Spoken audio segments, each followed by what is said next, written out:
देखिए latest episodes बिल्कुल ad free. गीत भाभी का नाच घर में बानी ना, तब मल्हार भाई साहब के रूम में के बा? सिमोन, हम तहार मुंह से निकलल शब्द के अपोजिट नहीं जा सकता नहीं। हमरा याद बा तू सबके सामने कहले रहलू ना कि जब तक बाबूजी तारा की घर के बहू नहीं खे मानता नहीं तब तक तू हमरा पास ना आई बा और ना ही हमरा के हाथ लगाई बा। कोनो बात ना गीत, तू चिंता मत करे खातिर। अगर तू कहले ही बानी तो ई बात की जिम्मेदारी हमार बनता कि हम तारा के केहू के सामने झूठा न ठहराई। गीत, हम तारा के सच में बहुत प्यार करता नहीं गीत। I really love you.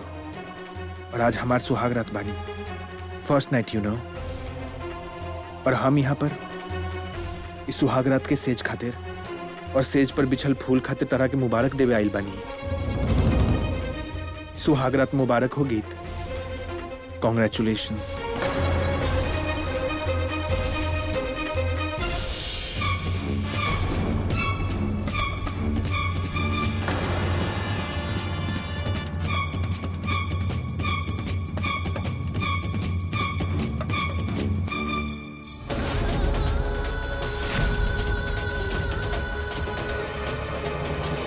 ये तो बहुत अच्छा बा। ये तो बहुत अच्छा सबक सिखले हैं भाई साहब। समुद्र में रह के मगरमच्छ के साथ बैर पावत रहली। अब पता लगी कि मगरमच्छ के जबड़ा से छोटा सा मछली भी बाहर नहीं निकल सकेली। हम तो ओकरा पहले बारी देख के समझ गए रहली कि ऊ लड़की लालची बड़ी। ऊ तो मेरा हाउस में आयल रहली, मेरा हाउस के जायदाद पे कब्जा करे खातिर। हमका ऐसा लड़की लोगन के नहीं जाने नी, ऐसा गरीब घर के लड़कियन के। हमरा के लगा था तारा इतना नहीं पता गीत के बारे में। जितना बुरा तू गीत के समझता नहीं ना, उतना भी बुरी नहीं है गीत। दोबारा आप वही बात फिर से करे लगे नहीं? आप ठीक था ही ना? यहाँ आई, हम देखी मत्था तो ठीक बा ना आपके? मत्था तो ठीक बा, फिर आपके भइल का बा? कुछ ना भइल हमरा के, बस सच पता लग गई बा। सच पता लग गई? कौन सा सच पता लग गई? सच्चाई की देवता जी? गीत के सच। अगर तू वहाँ पर रहतू तो तहरा भी सच पता लग जाये। कहाँ होई? का पता लग जाए के चाहिए? अगर कुछ बतावे के बा ना तो अच्छा से बताई। का बात के आप घुमा फिरा रहा है ऐसे? ऐसे तो तारा के हमरा कोनो बात पर यकीन ना होई रूबी, पर हम अपन कान से सुन ले बानी। गीत के नजर मेहरा हाउस के दौलत, पैसा और रुतबा पर नहीं की। वो तो हमेशा मेहरा हाउस के भला चाहता नहीं। हमनी ओकरा साथ कितना गलत कही, लेकिन उल्टा वो मेहरा हाउस खातिर कोनो गलत काम नहीं के कैलस। हमरा के लगता कि हमनी गीत के पहचाने में और ओकर सोच के पहचाने में बहुत बड़ गलती कर देनी। हम तो ओकरा के बहुत गलत समझनी रूबी। आज आपके का हो गई? आज तक तो आप जे के मेरा के पैर के निशान पे चलल है, फिर आज अपन अलग रास्ता काहे बना रहे हैं? या आप सही गलत के चक्कर में कैसे पड़ गए? नहीं, आप ये फैसला जे के भाई साहब के करे दी, वो जोन भी करल है ना, बिल्कुल सही करल है।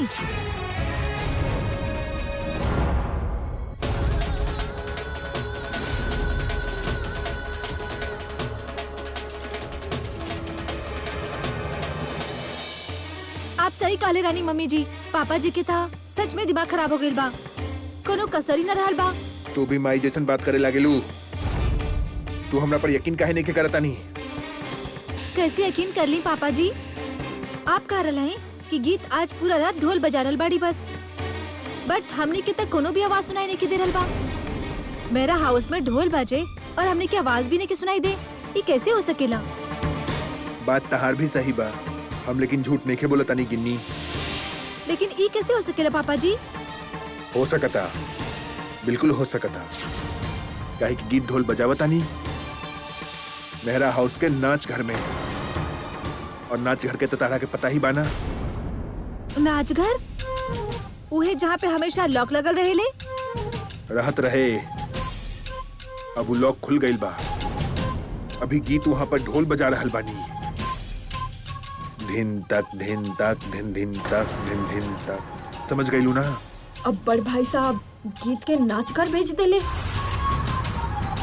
हाँ, आज गीत बजाई है ढोल सारा रात, और जेके भैया सुनी है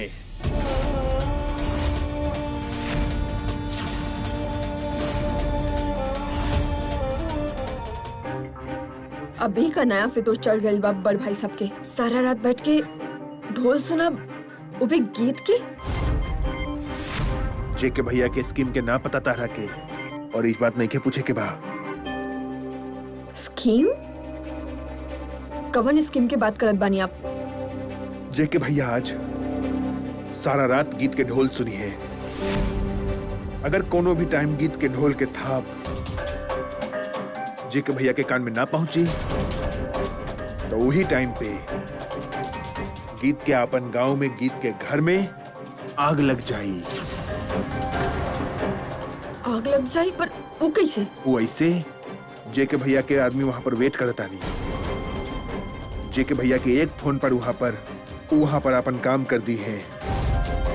सुरजीत ढोली अब गाइल एक कहीं गो जायदाद रहे ओकरा पास, अब वो भी ओकरा हाथ से चल गई।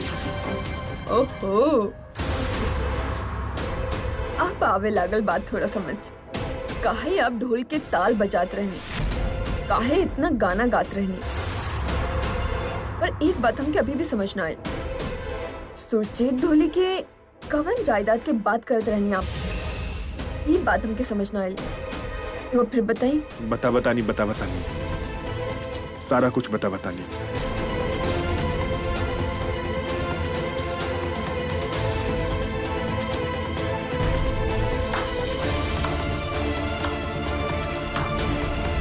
ई बार मिलल जवाब गीत के ओकर बराबरी के। बहुत आयल रहली बड़का मामा जी के साथ पंगा लेवे खातिर। अब पता लगी ओकरा के बड़का मामा जी का हाल कर देवे ले अपना साथ पंगा लेवे वाला के।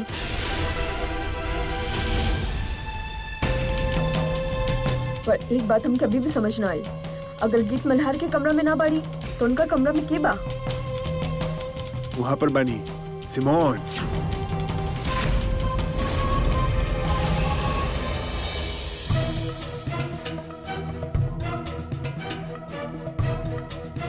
तू का कहलू गीत? तू सबके सामने कहले रहलू ना कि तू हमरा हाथ न लगाई बा, हमरा पास न आईबू। लेकिन अब तू हमरा के छू लेला।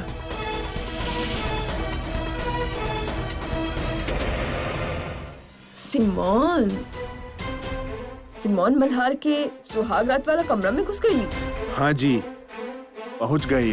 पर शादी से पहले सुहाग रात ई कैसे हो सकेला भला? होई, ई भी हो जाई।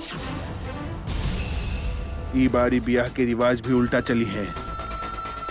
पहले सुहाग रात मनाइल जाई, फिर ब्याह हुई। और सबसे पहले वो गीत के विदाई हो जाई मेहरा हाउस से। धिन तक धिन धिन तक धिन धिन तक धिन धिन धिन तक धिन धिन तक धिन धिन तक धिन धिन।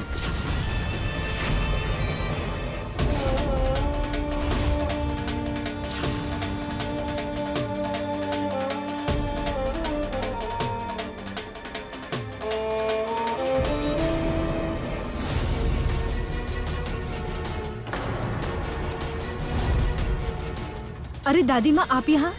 ढोल बजा बंद मत करा बेटी, ढोल बजा बिल्कुल न रुके के चाहिए। पर आप यहाँ पे कैसे? हाँ हम ऐजा। अब तू जा ऐजा से। जाए लेकिन कहाँ जाए? मल्हार के कमरे में जा बेटी। आज तोहर सुहाग रात बा। आज रात तोहर जगह ऐजा ना, ऐजा ढोल अगर बजाए के बाना तो हम बजाए ढोल। आप ढोल बजाए? और का जेके के ढोल के आवाजी सुने के बाना, ढोल तो हम बजा लेब ना। ना दादी माँ, अब आपकी उम्र हो गई बा। आप सारा रात ढोल बजाइब तो बीमार हो जाइब। हमार बीमारी की फिक्र छोड़ा, अपन सुहाग रात की फिक्र करा। ओइजा तोहर जगह केहू और चल गई बा मल्हार के कमरा में बेटी।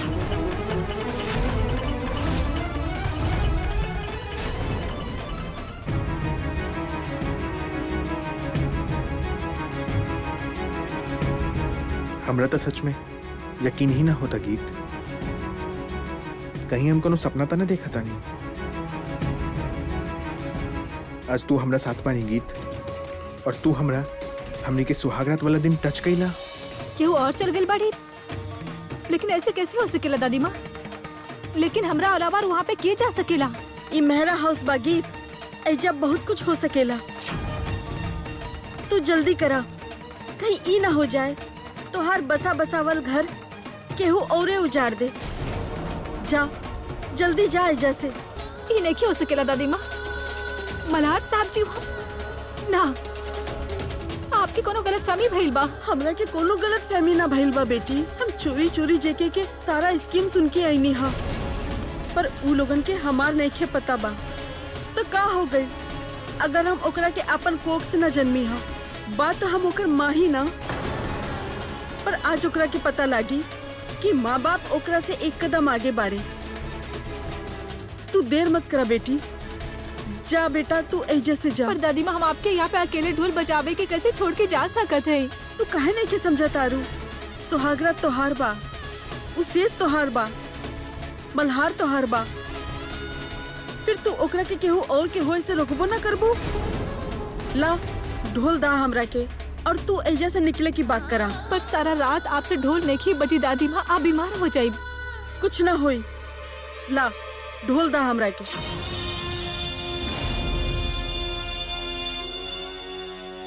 का हो गई? ढोल के आवाज आवे के बंद काहे हो गई? ढोल के तिली भी हमरा के दा।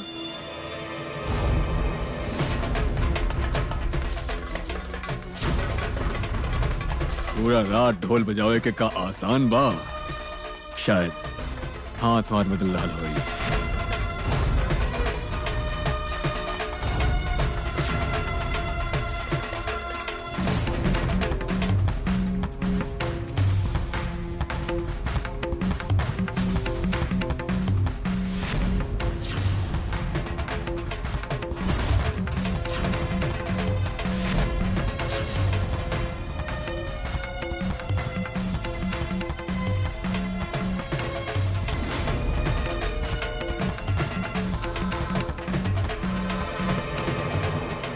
बजावत जा गीत, तू बस ढोल बजावत जा। तोरा ढोल बजावे के बहुत शौक बा ना, तो बजावा ढोल। पर आज रात के हमारी स्कीम के बाद काल शायद सवेर होत ही तो के ढोल बजावे से भी नफरत हो जाए।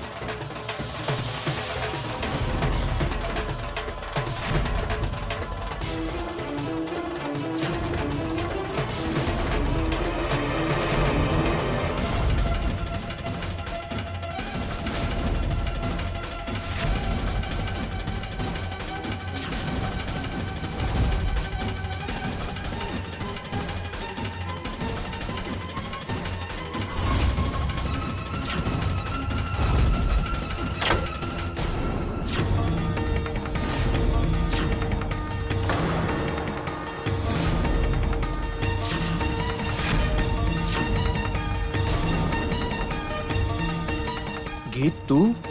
ये सवाल तो हमके पूछे के चाहिए मल्हार साहब जी। ये हमारी जगह की और बात और हंसा थे।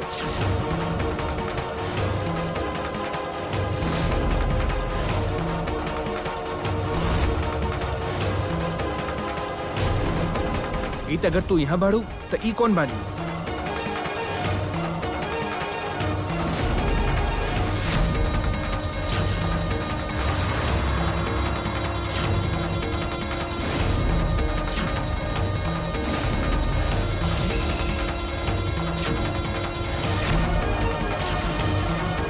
सिमोन, तू यहाँ पर का करता रही?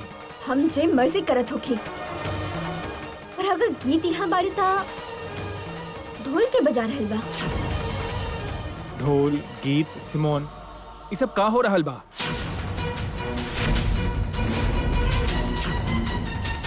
आपकी बात के जवाब मिल चाहिए।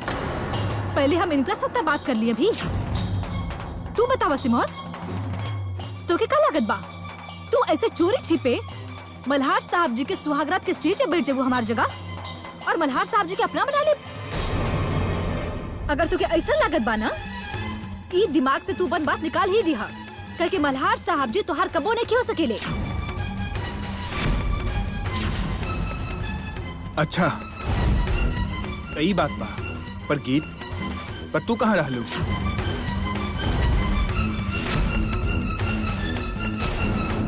बहुत अमीर घर की लड़की बाड़ू न तू। बड़ बड़ कार, जमीन जायदाद के मालकिन बाड़ू न तू। सब कुछ बना तेरा पासे, फिर ऐसा का कमी आ गेल रहे कि तो के शर्म बेचे के पड़ गई। इतना बेशर्म हो गई तू, तुम्हार घर वाला के कमरा में जाके सुहागरात मनावे लग गेलू। इतना नीचे गिर गेलू तू, इतना नीचे। सिमोन, निकल जा यहाँ से। हमरा तो कम से कम तारा से ये उम्मीद ना रहे। बाहर निकल यहाँ से, जस्ट गेट आउट। अच्छा, हमसे ये उम्मीद ना रहे, तब फिर का उम्मीद रहे मल्हार? हमारा कर भी का सकत रही, तो हमके कुछ करे लायक छोड़ दे भी ना। हम का गलत कनी तारा से? हम तारा के शुरू से कहले रहनी सिमोन कि हम तारा साथ बियाह नहीं कर सकेनी। अच्छा, मतलब तू कह देले तो बात खत्म हो गई। और मेहरा परिवार जे हमके हमेशा से ही एक घर के बहू बनावे की बात कहत रहे, तो के का लागत बा मल्हार? जो लड़की के साथ इतना कुछ भइलो की, इतना धोखा करल गई होगी, उप ढोली की लड़की से शादी करवा के, और वो चुपचाप बैठी। काहे मल्हार? तो के आज भी हमसे यही उम्मीद बा? काहे मल्हार, काहे? हमारा पास तहारी बात का जवाब नहीं है सिमोन। पर हमके हमार बात के जवाब चाहिए। हमार का इज्जत रह गई, हमार पेरेंट्स, सारा रिश्तेदार, सारा सोसाइटी के सामने। हम तो यहाँ पे तहार साथे शादी करे आयल रहनी ना, मेरे परिवार के बहू बने आयल रहनी ना। मेरा परिवार के बहू जेकर के पूरा शहर के बीच में खास रुतबा होखेला, और तू का कहले हमारे साथे ये गीत के घर के बहू बना के ले आइले यहाँ। हम काम मुँह लेके जाइए अपन घर? बोला मल्हार, बोला ना, हमार बात के जवाब दा। बोला मल्हार, बोला ना, हमके हमार बात के जवाब चाहिए। बोला कॉलर छोड़ा सिमोन। हमके हमार बात के जवाब चाहिए मल्हार। Leave me alone. हमके हमार बात के जवाब दे पहले। ये का बदतमीजी बा? हम कहाँ जाते हो? हमार कॉलर छोड़ सिमोन।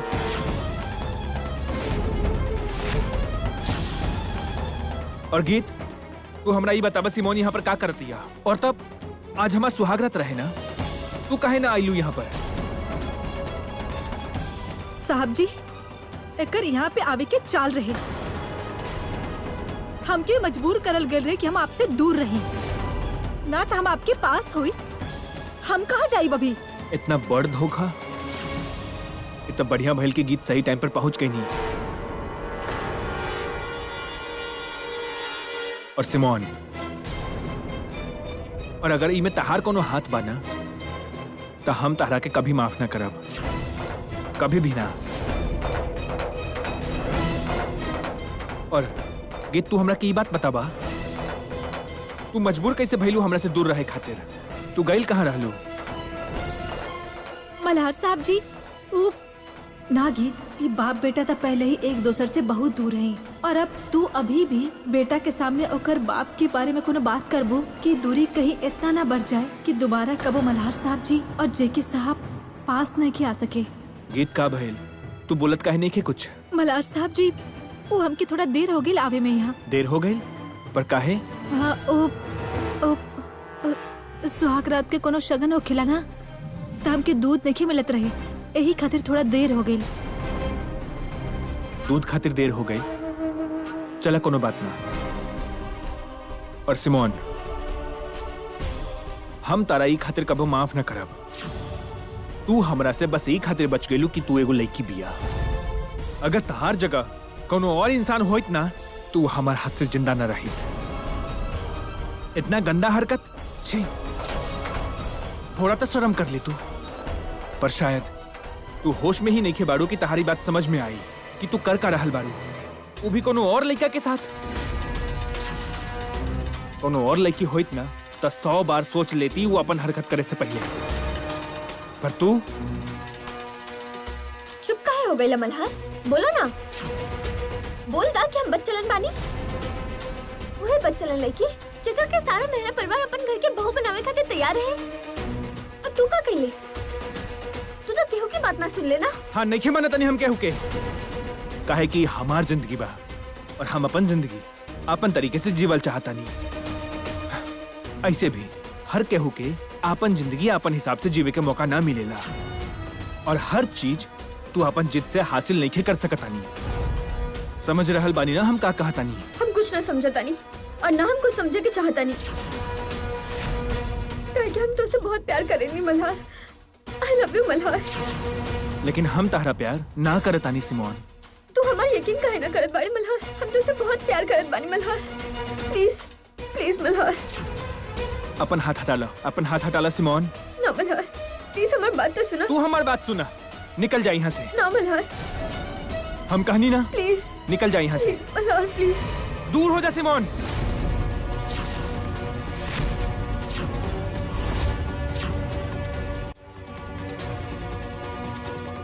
हाय सिमोन, तू तो गिर गई। तू तो पहले ही बहुत नीचे गिर गई डालू ना, पर ऐसे गिरे में और वैसे गिरे में बहुत फर्क होखेला। चोट नहीं लगल ना तो के?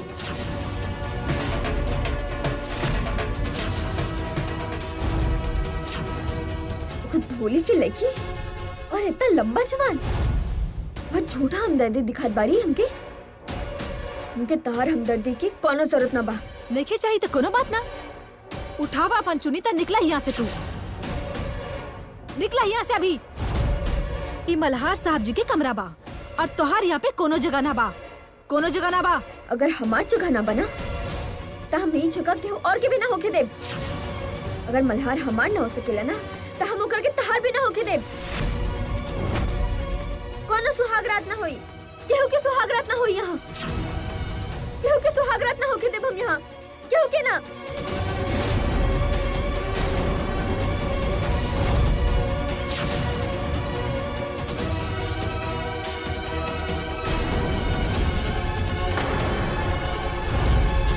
सब कुछ बर्बाद कर देब तो कि तुम जिंदा ना छोड़ब। सिमोन,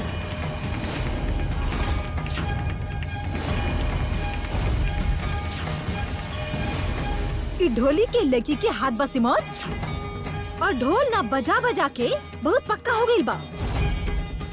तोहार जिसन के तम आस पास भी नहीं खियावे देनी। आलू बड़ी हम के मारे खातिर। और जब तू गुड्डा गुड़िया खेलत रहलू ना, उस समय हम ढोल के साथ खेले के शुरू कर देबे रहनी। और जब तू स्कूल कॉलेज जावत रहलू ना, उस समय हम स्कूल कॉलेज में जाके ढोल बजावे के शुरू कर देबे रहनी। तोहार जैसन आरामदायक कमरा में बैठ के बचपन नहीं काटनी हम। नंगे पैर कड़क धूप में ढोल बनावे खातिर ना हम चमड़ा सुखावत रानी। हम 2 समय की रोटी कमावे खातिर खेत में दिहाड़ी लगावत रानी। हम ज्यादा जोर मत लगावा सिमोन, फिर कहीं तुम्हारी क्यों नहीं टूट जाए केला के डाल जैसा। अपन मुंह के तरफ से गिरबू हमके मारे की कोशिश करे में।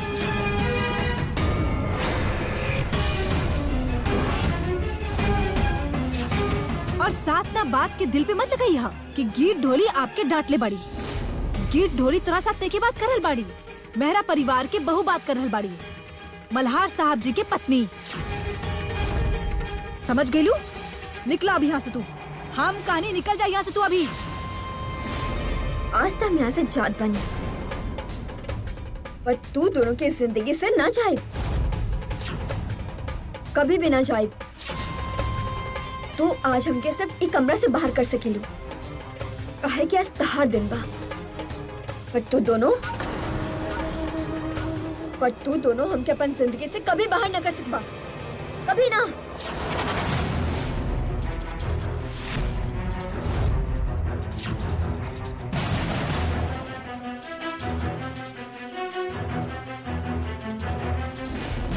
छोड़ब ना हम तो दोनों के, तू दोनों के तो हम देख ले।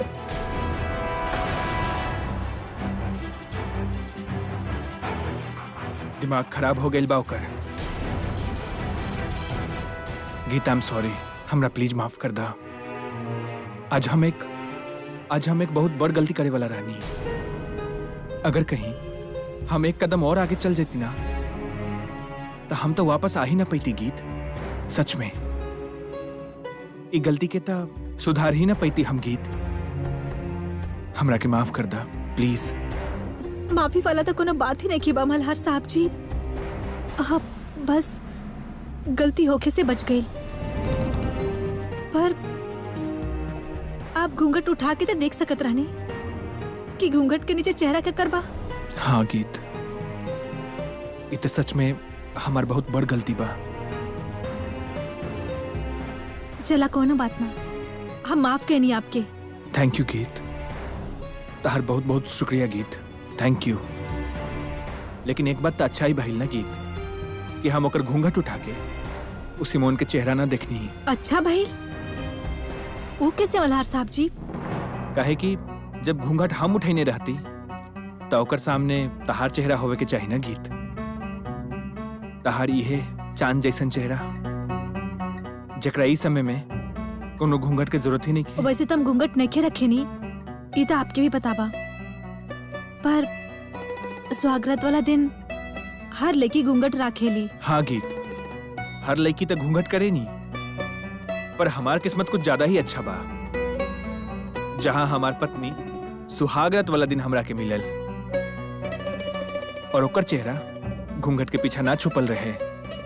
हमार गीत के चेहरा जेकर चेहरा से हमार पूरा कमरा में रोशनी ही रोशनी हुई।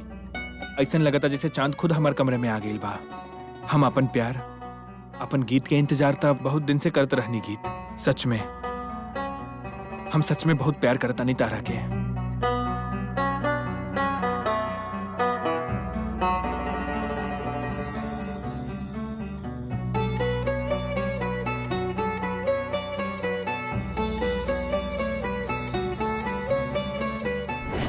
कि जब तक बड़का साहब जी जेके मेहरा हमके घर की बहू ने खिमान ले वेले, उस समय तक हम मल्हार साहब जी के अपन खूबसूरती के पास ने खियावे दे।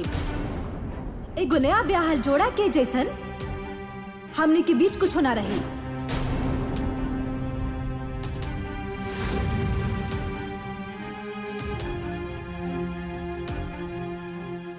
माफ करी हमके मल्हार साहब जी, अभी हम आपके पास तो नहीं खा सकत हई, पर आपके हमारे साथ कहीं जाए की पड़ी। चल सकत ही आप हमारे साथे? गीत जहाँ बोलबा हम चलब, लेकिन जाए के कहाँ बा? वो हम बाद में बताई बाप के, पहले आप बताई जा सकत हैं कि ना? तू हमरा ई त बताबा जाए के कहाँ बा? हम जरूर जाइब। हमार गांव वाला घर जाके बस साहब जी। तहार गाँव? वो भी इतना रात में? बात का बा गीत? बस आप ई समझ ली कि हमने के गांव जाके बहुत जरूरी बा। आप बताइए आप चलब कि ना? हाँ गीत, हम तारा साथ जरूर चलब। तारा साथ देवे खातिर ही तो तारा से बियाह कहीं नहीं। हाँ तू जहाँ कहबा तहाँ चलब, पर बात तब बतावा कि भइल का बा। हम सारा कुछ आपके रास्ता में बता दे, पहले आप हमारा साथे चली। अभी चली। चला चली।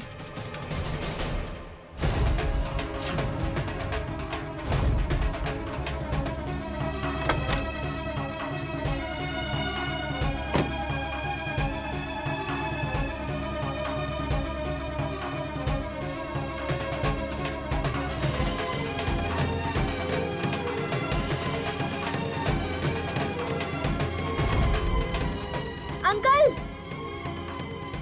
जेके अंकल, अंकल कहाँ बानी आप?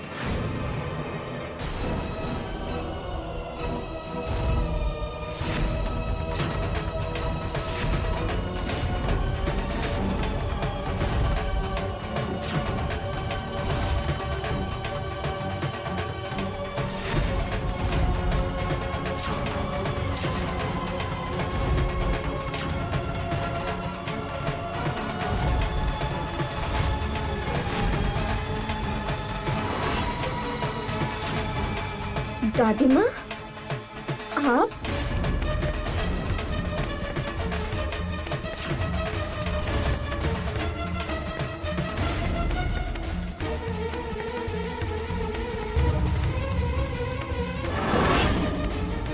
का भाई, ये ढोल की आवाज आवे के बंद कैसे हो गई? आखिर सारी रात गीत ढोली ढोल ना ही बजा पाए। अब तू शर्त हार गई लो। तुहार हाथ से मल्हार भी गई और तुहार घर भी।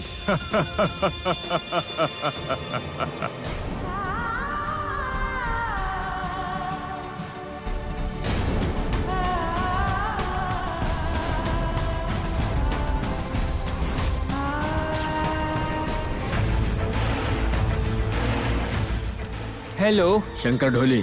हाँ जी जेके साहब, बोला तानी, हुक्म करी। गीत के घर की आग लगावे के टाइम आ गई। आप चिंता मत करी जेके साहब, शंकर ढोली के जे भी आदत बाना वो काम टाइम पे करे के आदत बा।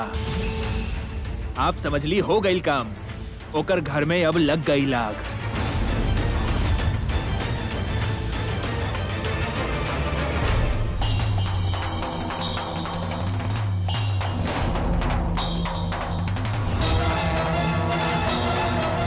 ओ भाई सुरजीत ढोली, जितना दिन तहर किस्मत में लिखल रहे ना घर में रहे के, वो तू रह लेला।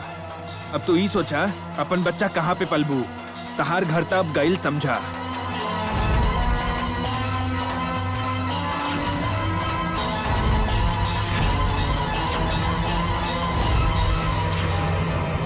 शंकर ढोली,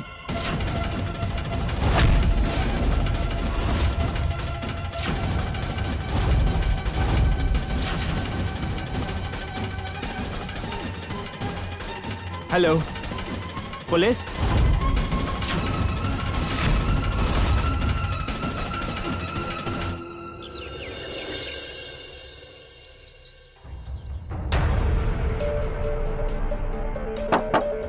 मल्हार, मल्हार बिटुआ।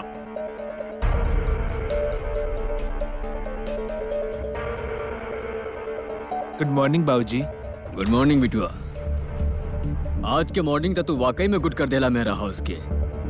चला, आज तोरा तरीका से ही तोरा से बात करत है। तू अंग्रेजन वाली गुड मॉर्निंग कहला, या फिर हम भी अंग्रेजन के जैसे तोरा के थैंक यू कहत हैं। थैंक यू मल्हार बिटुआ। कहा है सिमोन बिटिया?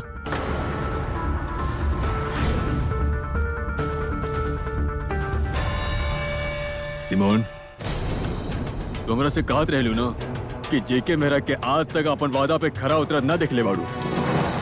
देख ला, आज हम अपन वादा निभा दिले हैं और मल्हार पूरा हक से तुहार मांग में सिंदूर भर के तोके तुहार घर वालन से मिलावे खातिर लेके जाई, और वो भी आज ही।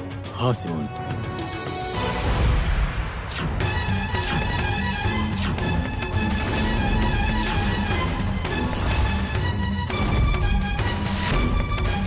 पर मल्हार साहब जी, हमार मांग में सिंदूर तो बहुत पहले ही डाल दे रहे जेके साहब, वो हम माता रानी के सामने।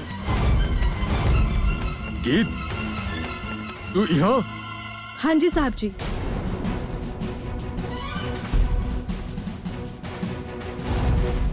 हम यहाँ।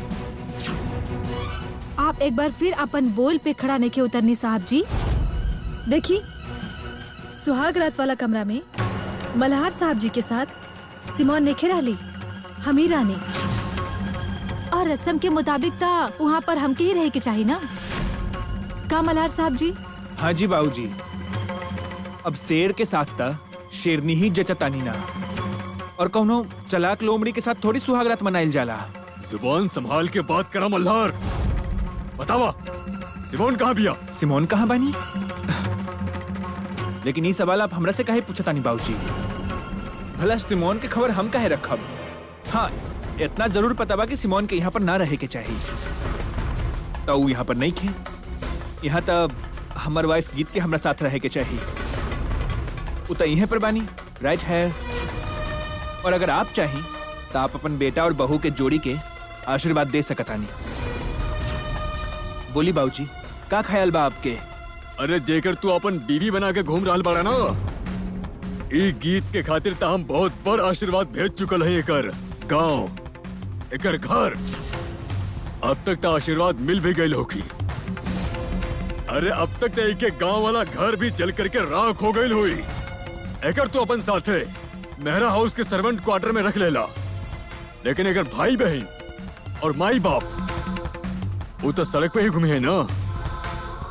यह आशीर्वाद बा हमार तोहरा खातिर। गीत, फिर आपके आशीर्वाद हमरा तक पहुँचल नहीं की बा ससुर जी। फिर हमके ई लग रहा बा ससुर जी कि आप आशीर्वाद हमके दिल से नहीं देनी, जो हमरा तक पहुँचली ना। काहे कि हमार घर सही सलामत वैसे नहीं बा जैसन की कल रात भी रहे। का मतलब? तुम्हार घर सलामत बा अपन जगह पे? एक कैसे हो सकेला? ये देखिए बाबूजी,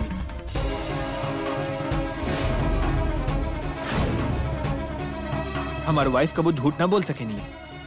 ओकर घर तो एकदम सही सलामत खड़ा बा अपन जगह पर। यार बदमाश शंकर ढोली के तो काम भइल ही ना जे आप ओकरा के कल रात में करे खातिर कहले रहनी। मल्हार इतना गुस्सा मत करी ससुर साहब जी, इतना गुस्सा सेहत खातिर अच्छा नहीं क्यों खेला। पर मेरा खानदान के ते समस्या ही ये बा, कल रात के तो आपके बेटा के भी गुस्सा आ गेल रहे। ये तो हम रहनी जिन करा के रोक देनी, ना तो चल गेल रहे थाना रिपोर्ट करावे खातिर, ना तो बात बढ़ जाई ना। ये तो हमने दोनों के बीच की बात पहले ही तय हो गेल रहे। अब आप हार गेल हैं ससुर जी, और शर्त के मुताबिक आपके सब लोगन के सामने गला में ढोल डाल के ढोल बजावे की पड़ी। ए, गीत का कहरल बाड़ी। अब जेके साहब जी ढोल बजाइए का ससुर साहब जी, बजाइब ना ढोल। अब तो ढोल बजावे की पड़ी, काहे कि कल रात सुहागरात के सेज पे आपके लाडली सिमोन ना हम ही रहनी आपके बेटा के साथ है। गीत ढोली। अब आप अपन शर्त हार गए हैं बड़का साहब जी, अब तो आपके ढोल बजावे के ही पड़ी। हे भगवान, जेके साहब जी गीत से हार गए। आज 10 सारा जलंधर शहर के पता लग जाई कि जेके मेहरा भी गीत ढोली की जैसा नहीं आई, वो भी ढोल बजावे ले कबो कबो। वैसे अगर आपके दिल नहीं करल बा जलंधर शहर में ढोल बजावे की, तो फिर आप पहनी ढोली वाला कपड़ा जैसे हमारे पापा जी पहने ले, और फिर गांव की गली में जाके घूम लिया आप, गली में ढोल बजा के। बेइज्जती मत माने ससुर साहब जी, पर एगो ढोली के तो ढोली ही कहल जाला ना। एक बार ना बार बार कहे हैं जेके ढोली, जेके ढोली, जेके ढोली। फिर बड़का मैडम जी बन गई हैं ढोली के घर वाली, और आपकी बेटी सब ढोली के लड़की। फिर अगर आपके परिवार हमने के जैसन बन गई, फिर आपके पता लगी कि हमने के काका सह के पड़ेला, कि इतना कड़वा बोले से कितना तकलीफ हो खेला जेके साहब जी। चली अब अपन वादा के पूरा करे के तैयारी करी जेके साहब, ढोल बजावे के तैयारी करी। जोन वादा के लिए रानी ना ओकरा निभाइया। ढोल तो आपके अब बजावे के ही पड़ी, और फिर सब दुनिया के मौका मिली जेके मेहरा के ढोल बजावे के देखे के। अब ये ढोल बजे है का नाना।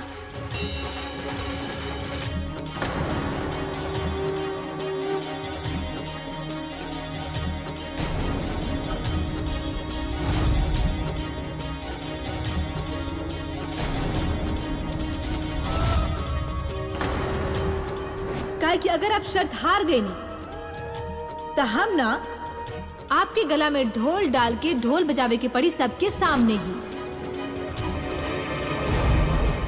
जेके मेहरा, आज तक अपन जुबान से ना कबो मुकरल बाड़ा और ना ही कबो मुकरी। ढोल बजावे के है ना,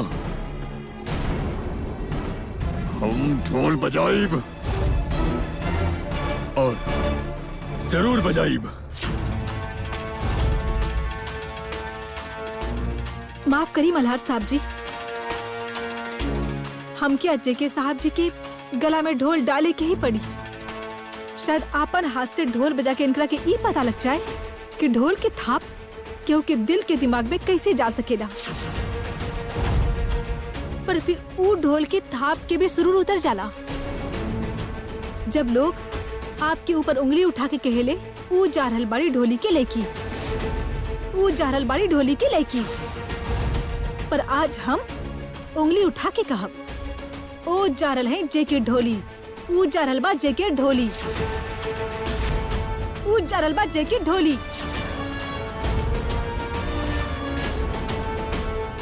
आज आपके ढोली बने की पड़ी जेके साहब, ढोल बजावे की पड़ी, बजावे की पड़ी आपकी ढोल। आई बड़का साहब जी, आज तो आपके अपन वादा पूरा करे के ही पड़ी। चलिए हमरा साथे आई। ढोल तो हम बजा ले गीत, हम अपन बोल से कबो पीछे ना हटेनी। तू अपनी छोट सा जिद के बहुत बड़ जीत ना समझ लिया। तू जेके मेहरा के शान के ललकर ले बड़ू। एकर का नतीजा निकली तोरा एकरा के अंदाजा भी नहीं खे। नतीजा के केस सोचेला बड़का साहब जी। हम तो है ही एगो आम जैसन ढोली के लेकी। इतना दूर तक हम कहाँ सोच ले रहने। हमके तो इतना पता बा कि आज आपकी अपन वादा पूरा करे के ही पड़ी। सर ढोल बजावे के रहे ना, और आपके ढोल बजावे के ही पड़ी आज। अगर नहीं बजावे के बा तो वो आपके मर्जी, फिर हमके ढोल बजावे के ही पड़ी।